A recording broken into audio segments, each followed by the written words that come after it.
Hi, welcome everyone. We're very, very excited. Today, we'd like to speak about something that's vital to Klal Yisrael, something that's very, very important that every Jew has to do. And it's really what? One of the things that a Jew has to do is something called Kiruv.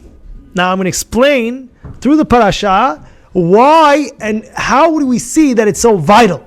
Now when I say Kiruv, it doesn't mean, it means that every single person around, you yourself, sometimes you might have somebody that's around you, friends, family, cousin, where all you have to do is very simple. Many times, it's just a call, say, listen, I have shiur tonight, why don't you come? Oh yeah, where is it? Over here. Oh, no, okay, I'll come. You get to come one time, they don't know. Sometimes a person doesn't know. And don't think, the rabbi is doing it. Leave it for the rabbi. Leave it, the rabbi is taking care of it. No, don't leave it. Leave it. You have to know every Kol Yisrael arevin ze lazeh. All Bnei Yisrael has arevut, has a connection to each other. And sometimes a lot of times, the rabbi cannot grab a person because he doesn't know where he is even. There's a lot of times where if you just bring the guy one time, or bring whatever it is, you bring the person one time, all of a sudden the life starts changing. Oh, go again. I'll do it again. I'll do this. I'll do that. And you make it fun for him and you make it easy for him. You tell him, listen, I'm going to pick you up. Don't worry, you don't have to do nothing. I'll pick you up. And go out of your way. Let me tell you something. I'll never forget, I told you, when I had a very close relative of mine. And he wasn't learning. He wasn't learning anything. He was learning. If he finished high school, he wasn't learning. What I did was like this. I called him up. I said, you don't have to do anything. All you have to do is wake up. I'll give you a wake-up call. Put in your alarm. I'll wake you up also. I'm going to pick you up. I'm going to go to shul. And that's what we did. That one morning, I took him. Many years ago, I remember. I picked him up. I brought him to shul. And at the shul, I tried setting him up with actually the rabbis that was in that shul. I was going to where I was in Israel. One of my years in Israel, I couldn't really stay to take care of it. But I went to one of the rabbis. I said, Rabbi, here's my relative. Take care of him. And he ended up from that one time. He ended up learning for the next 6 years, 2 hours a day with this rabbi. You know what I just said? About 5 to 6 years every day for 2 hours a day with this rabbi. And what it take? It just took just to think. How can I think about somebody else where I could bring them? How? All you have to do is just think a little bit, and then you'll be able to. I'll give you an example. We have this guy Shlomi Kadash, and I'm going to call him out over here tonight. And one day he comes to me. He says, "Rabbi, I'm bringing a new guy to come to the Beit Midrash." I said, sure, no problem. He brings him, and happens to be the guy's stuck. He comes every single night to learn, and when he came, I said, what were you doing until now? Oh, nothing. I was on my phone. I was like, on your phone every night? Yeah, I'll go to my phone, I'll go to the gym, I'll play ball, I'll go out with my friends, I'll do this, I'll do that. So I says, how'd you get here? And he points to this guy, Shlomi. I said, Shlomi, how did he get you? He saw me on the train. He's the eyewitness. He's right here. He testified in the story. He says, I saw him on the train. He went over to him. He said, I remember you in my high school. Remember me? Oh, you were a year older than me. Yeah. He said, what do you do at nights? Oh, I just chill every night. He's like, why don't you come to learn? I said, where? He said, Derech Emet Torah Center, 2013, East 13. Oh, what time? 8:30, 9:30, there's different times we learn. 8:30, 9:30 class, 8:30 class, whatever time, it's open. The shul's open 24/7. The rabbi's there 24/7. Whatever you want to learn. But the scheduled time is this time. Anyway, comes in, and the rest is history. He's learning every night. He comes, learns. He comes in the Shabbats, and he didn't know where to go Shabbat. He didn't go where to learn. And this is all schut of Shlomi. By what? One word? Just he sees the guy on the train. What are you doing? Why don't you come to class? That's it. How? How did he do that? How was he thinking? So I'll tell you. It's when a person has, first of all, it could be two things. One, it could be business, and then one is can be not business. Let me explain very clearly. Like this. you have to know, I'll tell you in the business aspect. In the business aspect, you have to know that any person that you mekarev, first of all, the zikui harabim it's such a great ma'alah. It's such a great a zchut that you could have. I'll give you a perfect example. Imagine you bring a guy to shiur, and he goes again, and he goes again, and he goes again, and he goes. You have a zchut for eternity, helping another Jew get closer to Hashem. Isn't that amazing? Isn't that the most fantastic zchut, one of the most fantastic zchuyot that you can ever have? All you did is what? Bring him to class. Let's go again. Let's go again. He got little by little, he got very, very religious. Wow! Wow! So now your whole life, you'll have a zchut for helping that guy forever and ever and ever and ever and ever. And I'll tell you more. I had a friend. You know him, Rabbi Joe Jamel. You know Rabbi Joe Jamel? You can ask him the story. Listen, I'm saying his name, Rabbi Joe Jamel. In growing up, we were 17 years old, and there was one guy that after high school, he was not going to yeshiva at all. He wasn't going. That summer, I was away, and Rabbi Joe Jamel spoke to him throughout the summer, every night. Come to Israel, learn, come to Israel, learn. So I'll give you 3 months. After 3 months, I'm done. Okay, 3 months. Perfect. He got him to go 3 months. Fast forward over 10 years, this person is a rabbi teaching shiurim every single night. He's a rabbi learning in kollel from morning till the night. He grew a beard down to here and he's tzaddik. Mamash tzaddik, he's working on himself. Midot. I remember him in yeshiva. I remember when I was in yeshiva, he's one of the top guys. I said, how'd you get here? Says, right, Joe Jamel. Said, I want him, what is zchut you have? Forever? For what you do? All you did is you convinced him to go to Israel. Now you have a zchut for generations and generations and generations. All his kids, all his grandkids, all his great-grandkids. Now again, it doesn't take away from that person. Don't think it takes away from the person. If I'm going to go to shul because of you, that's it. I take my zchut. No. It doesn't work like that. It works like a candle. You know a candle? You have a candle, right? You light a candle. With that same candle, if I take a match and I light from one candle to another candle, does the fire extinguish? Yes or no? It doesn't. Same thing. It doesn't. The person doesn't lose any zchuyot. All you do is just he gains and he gains. He gains and he gains. So that is what a business aspect. Now we'll tell you what a more lishma aspect. That's great. And if you can think that in your mind and have that in your mind, Hashem will reward you forever and ever and ever. You got a person religious, him, his kids, his great-grandkids, his family, lenetzach. That is true. We're not taking that away. But there's another aspect, and that is, if you really, really deep down, you really care. You really, really care. You say to yourself, HaKadosh Baruch Hu, I love you so much. I feel bad that your child is off. I feel bad.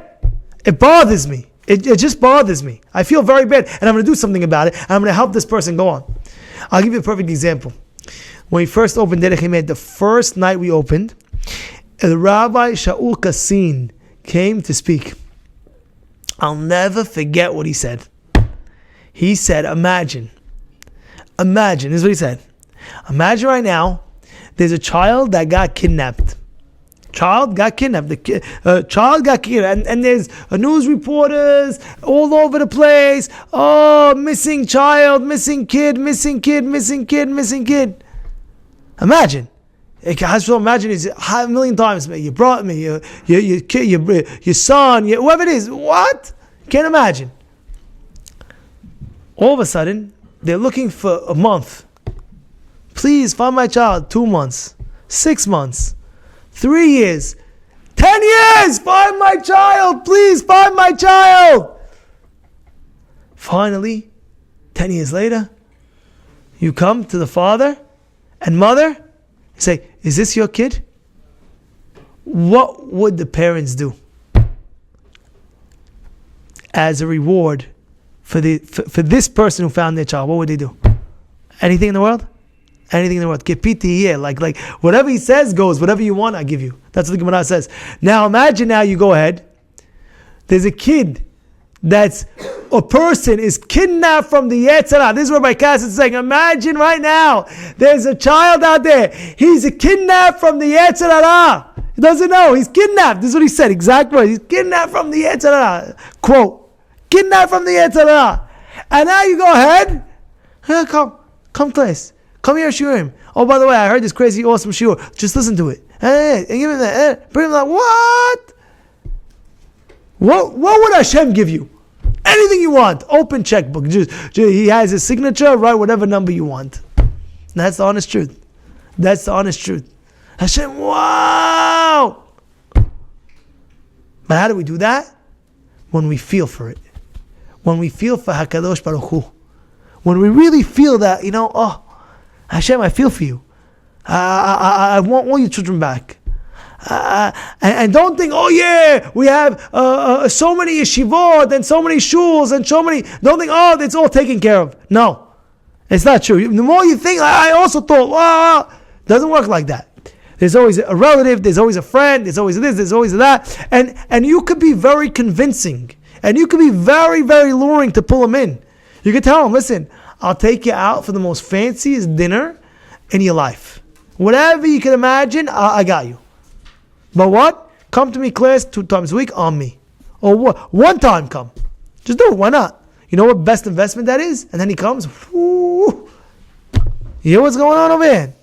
And now I want to apply it to the parasha. How? I'll tell you.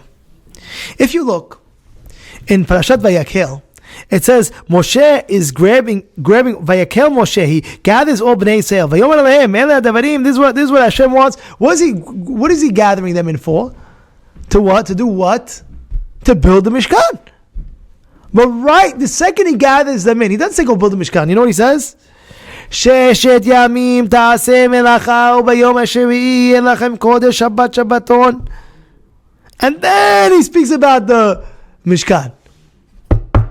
Then he speaks about the Mishkan. I understand this. You're gathering the people, tell them about the Mishkan, and then tell them about Shabbat. What? Gathering the people to build the Mishkan. So tell them, build the Mishkan. Oh, and by the way, all right, you know what the answer is? Because we don't want you to mahal Shabbat, so therefore don't build the Mishkan on Shabbat. Fine, but first gather people, tell them what you want, and tell them on Shabbat don't work. Why in the beginning, when you're gathering everybody, first thing you're saying about Shabbat? The whole point with gathering is what? The purpose was what? Ruchi, the purpose was what?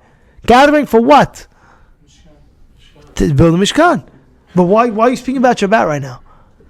What connection Shabbat? And then after you speak about the Mishkan? Good question, huh? This is Rabbi Yaakov Kamenetsky's question, doesn't it? It's Rabbi Yaakov, and he says, if you look in Parashat Terumah and Tetzaveh, it speaks about the Mishkan. And then in Parashat Kedisah, you go at the end, and it speaks about what? Shabbat. So, by Terumah and Tetzaveh, spoke about what? Mishkan, do this, do that, how to do that. And then it spoke about Shabbat, keeping Shabbat. And then in Vayakhel, it speaks about what? It speaks about the Shabbat, and then it speaks about building the Mishkan. What happened? You know the answer is Yaakov Kamenetsky. He says very simple. What happened was that in order to build the Mishkan, we have to have something called Achdut. We have to be one. We have to be all connected. We have to have that connection. So now what happens is, he says very simple. Up until now, you see Parashat Terumah and Tetzaveh, everybody pretty much was connected. Everybody was good. But then what happened in Parashat Kedisah? He says that Hashem keep the Shabbat. What happened? It was Het HaEgel. By Het HaEgel, you know what happened by Het HaEgel? It made a big pirud. Thank you. It made a big separation. What was the separation? We know. And what happened in the separation? The Levi'im. If they were Levi'im, didn't sin in the Het HaEgel. But if there was witnesses and they warned them, they said, don't do Egel. What happened? What did Moshe tell them to do? Go kill them. Kill them. 3,000 people dead. Sliced. What happened? If they were witnesses, but they didn't warn them, so there was a magifa, there was a plague that they died. And if there was no witnesses and no warning, what happened? Moshe Rabbeinu grinded up the egel, and after he grinded up the egel, he put it in the water and he made them drink. Anybody who did the egel, their stomach blew up, like sotah. It blew up. You know what the din of sotah is, right? You know the whole sotah, right? What happens if the husband said, don't go alone with this man? She went alone. What's the halakha? She has to drink water, and they take the Shem Hashem of the sotah, where it says the Parashat of sotah, and they scrape it into the water, and she drinks. If she did something, she blows up. Same thing over here. They took the egel, they put it, they ground it up, they put it in the water. You drink. You did something. The guy, if there was no witnesses or no warning, the guy blew up. The guy literally blew up. It was an amazing thing. But that caused something called pirud, a separation. It was a separation. People were being separated. Imagine, what are you doing? You're killing this guy, killing that guy. It was a big separation. So what did Moshe Rabbeinu have to do? Vayakhel. He had to gather them physically. But that's not enough. That's great. Physically gather them. Vayakhel. Moshe took them together, physically gathered them all. Now the Egel is over. Now I'm going to gather all of you. But now he tells them about Shabbat. Why? Because, what does he say over here? Sheshet yamim ta'aseh melacha u'b'yom ha'shevi'i yeh lachem kodesh Shabbat Shabbaton. Work 6 days, but Shabbat, off. You know what happens at that point? The gathering that Moshe Rabbeinu was doing, not just physical gathering. He said, keep the Shabbat, because when you keep the Shabbat, what happens? Everybody is unified spiritually now. How do you have the Shabbat? All of a sudden you come in, you're a father. You're a father of a nice family, your wife and your kids. The father's busy, right? During the week, he's busy. He's in the morning, working, doing whatever he's doing, learning. He's busy. Comes Friday night. The father comes home from shul. The kids all stand up as soon as he walks in. He says the beautiful kiddush. All the kids line up. Daddy bracha, daddy bracha, daddy bracha, mommy bracha, mommy bracha, mommy bracha. And he says hamotzi. And then he could sit on an atmosphere of a table where there's no phones. There's no phones. Baruch Hashem for Shabbat that there's no phones. There's no phones. Usually sometimes the father's sitting down at the table, he has his phone, and even though his wife says, get it off the table, okay, fine. So he puts it in his pocket, he hears the buzz. Wait 1 second, let me see what this is. You talking to me or you talking to your phone? What are you doing? Just 1 second, maybe it's emergency. Well, I went the other day to an event. They asked me to speak. And when I was there, so I needed somebody to record. So I said, can somebody give me their phone or put it in airplane mode? I need to record. I'm looking, like silent. Nobody can let go of their phone. It's an amazing thing. I was like, please. Oh, wait, 2 minutes, 3 minutes. I couldn't believe it. Why? Not one person could go and give their phone?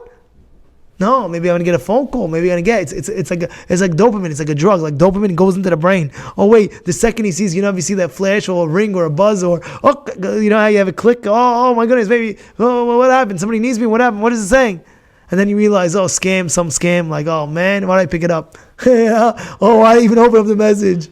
Oh, and I have to go fill out my email. What I do? It's crazy. Boy, a person's addicted. Come Shabbat. Oneg Shabbat, no phone, sit down, relax. And the kids are happy. I can finally have my father. I can have my mother to myself. Oh, if you knew how much your child just wants you without the phone, wow! You'd be like, wow. My kids need a father. My kids need a mother. They don't need to grow up thinking the whole entire time. I have a friend, you know what he does? He takes his phone, he comes in the house, he puts it in next to the mailbox, something over there. Right when he walks in, he has a coat closet, he puts it in the coat closet, shuts it off. Then the next 2 hours he's home, and that's it. He's really home. He's eating dinner, he's doing this, he's doing that. After that, he'll take his phone. But up till then, he puts it every single day. If you can't do it 2 hours, do it 1 hour, do it a half hour. When you come home, that's it. Phone is off completely. Put it in the thing. Don't put it on silent. Because silent, you're always thinking, oh, maybe I got a buzz. Maybe I had this, maybe I had that. Then you see the thing flashing. Ole. What do? Completely off. Tach. Boom. And now you sit there on the Shabbat table and you give over to your children. And guess what? It's the most effective that night, Shabbat day. You know why? Because there's so much spirituality going on that moment. The Kedusha of that day is so powerful that the Neshamat Yeterat, they have Neshamat Yeterat over there, and they're looking and they're waiting to hear the Divrei Hizuk, the Divrei Torah from their father and from their mother. And you can give them anything you want, anything about life. You can tell them all the stories that Hashem helped you out the whole week. Oh, I was doing this, I was doing that. Hashem made me this, Hashem made that. And that's exactly what Moshe Rabbeinu was saying. Moshe Rabbeinu was saying, guess what? I have to gather people. I'll gather them physically, yes. I gather them. Vayakhel, Kahal, from the Lashon of Kahal. I'll gather them physically, yes, gather them. But there's a problem. How am I going to gather them spiritually? Oh, you know how? What's the first thing? Shabbat. Because when a person keeps Shabbat, he knows. There was a guy, he told me that his whole life, he's actually, I'm not going to say, but you guys know who he is. And I'll tell you after I'm being recorded now, I'll tell you after who it was. He told me growing up, he wasn't so religious. He himself wasn't so religious. And he would go out, and he would hang out, and he would this, and he would that. But he said there was one thing that held him the most. What was that? He said his father, he knew how important it was for his father to have him at the Shabbat table for Kiddush. So no matter when it was, no matter what Friday night it was, no matter if all his friends are going out Friday night, he knew, I can't go out until I have Kiddush my father. And he told me that was one of the things that saved him. And now that he's married, he sees how vital and important that is. How you sit there, Shabbat is Shabbat. You stay with me. You're not going to your friend's house sleeping over your friend. Shabbat, you're in my house. What are you doing? What are you doing in your friend's house? You're on my table. That's it, finished. You're in my house, you're on my table, Shabbat Kol. But you don't have to be a tyrant about it, but in a nice way. This means the biggest thing. My whole week, you tell your kids, my whole week I'm looking forward just to sit with you on the Shabbat table. And then you prepare stories, tzaddikim. You ask them for stories, you ask them for Divrei Torah. And then, you get uplifted and you bring the Kiruv back. You bring them even back. You bring them so close to HaKadosh Baruch Hu, they'll never forget it. 30 years later, 20 years later, when they become parents, they'll always remember, when my father came home from shul, he was glowing. And he said the Kiddush, he gave me barakah, and the first thing he spoke about was Divrei Torah. Not the news, what's happening in Ukraine, and what's happening here. Honey, did you hear what's happening in Ukraine? Not now, just Shabbat. Kol Kula Torah. Kol Kula Torah. You know what it says in Masechet Megillah? It says that what? Ubayom Shvi'i Ketov Levamelech Bayayin. What does that mean? It's saying Hashverosh, when he drank wine on the 7th day, he got drunk. Someone else says, what do you mean? Only on the 7th day he drank wine, he got drunk? What do you mean all the other days he didn't get drunk and got drunk? What's going on? Why the 7th day? So the Gemara is Doresh. Listen to this Gemara in Masechet Megillah. What daf Ketash? What daf? Okay, got a review. Daf Yud Gimel. I believe it's Daf Yud Gimel. Maybe Dalet. But you're holding in Makot, no? He knows Makot. I asked him in the car, what's Makot? He got me the right page. Give it up. I'm telling you. Makot, and he did it last time. I said, Megillah, he's not holding because he's not doing the mistake, but the Makot, right away he got the daf. Huh? Amazing. Anyway, so what did he say? He says, I forgot what I'm up to now. 7 days. It says Megillah. 7 days. Yud Bet. I think it's Yud Bet. Anyway, so it says over there what happens. It says 7 day. What's 7 day? It says 7 days is Shabbat. And he says, what happens on Shabbat? What do the Jews do? What do the Jews do? You know what the Gemara says? The second they start the meal, of course, eat a little bit, have the kibbeh, have the lahmacun, dip it in the tahini, dip it in the hummus, whatever you're eating, chulin, you're eating kugel, whatever you're having, yapchik, whatever you're having. Eat a little bit, yeah? Enjoy it. Enjoy it. Shabbat, you're supposed to enjoy the food for Shabbat.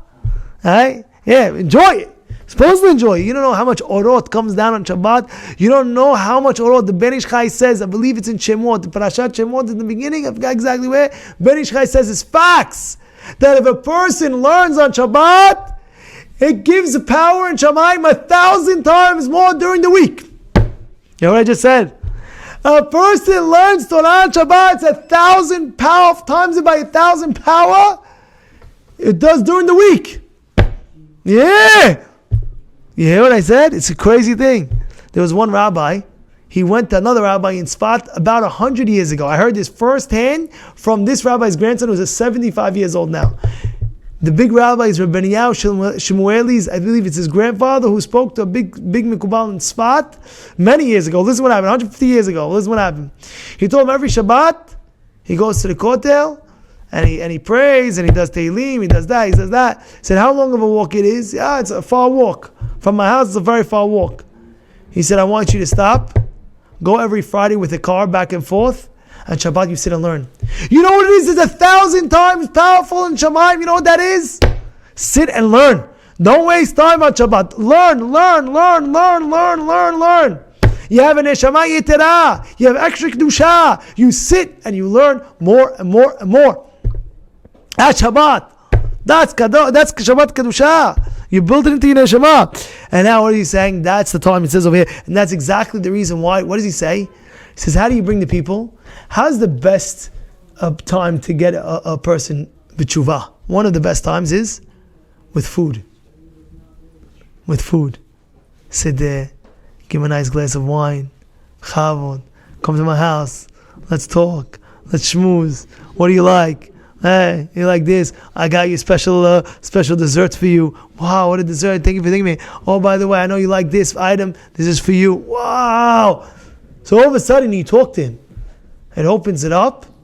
And now, once he's open, Divrei Torah, Hashem loves you, you don't know, you know how good it is to be. And that's exactly what Moshe is doing. You know what he's doing? Vayakhel Moshe, he physically grabbed them together. But what? He needs to grab them together spiritually. So what is he saying? 7 days, keep Shabbat, work 6 days, keep Shabbat the 7th day, and you'll all be spiritual together. You come to shul, you go to your houses, you have unity. And when you have that unity, now you can build the Mishkan. And then we'll build the Mishkan. That's exactly what Moshe Rabbeinu was doing. He was, in the beginning, when it says Truman Tetzaveh, the Jews were united. So he was telling them. After that, he said, also keep Shabbat. But once they did Vayakhel, now he has to unify them again, and unify them spiritually, and then build the Mishkan. How do you do that? Keeping Shabbat. Do it. Get him. And that's why it's so vital and so important that a person has to, but it's not just, that's just one of the ways. There's a million other ways to bring people closer. But we have to figure out ideas how to do that. It's a cousin, it's a brother. I know one guy, every Friday, he calls his cousin from, Jiddisville. He lives in Johannesville, and he calls him 5 minutes Divrei Torah. For Shabbat, Divrei Torah. Wow, it's a big thing. And that's exactly what's going on over here in this week. Not only that, it says in Mesechet Ta'anit, at the end, it says in the future, Hashem's going to make a circle.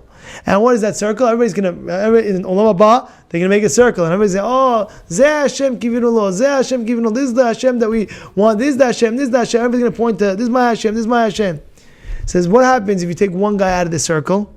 It's not a circle anymore. So we need every single Jew. And how? One of the things, if you care about them as your brother, you care about them as your relative. Because if you really cared about them, you would do something. You'd bring them. You give them a call. You give them a text. You do this. A little bit. And you know what? What comes out of the heart goes into the heart. So if you do it out of love, really, and you really care for them, they'll feel it. I'll say, I respect that. I'll do that. Let me think about that. I'll consider that. And this is Rabbi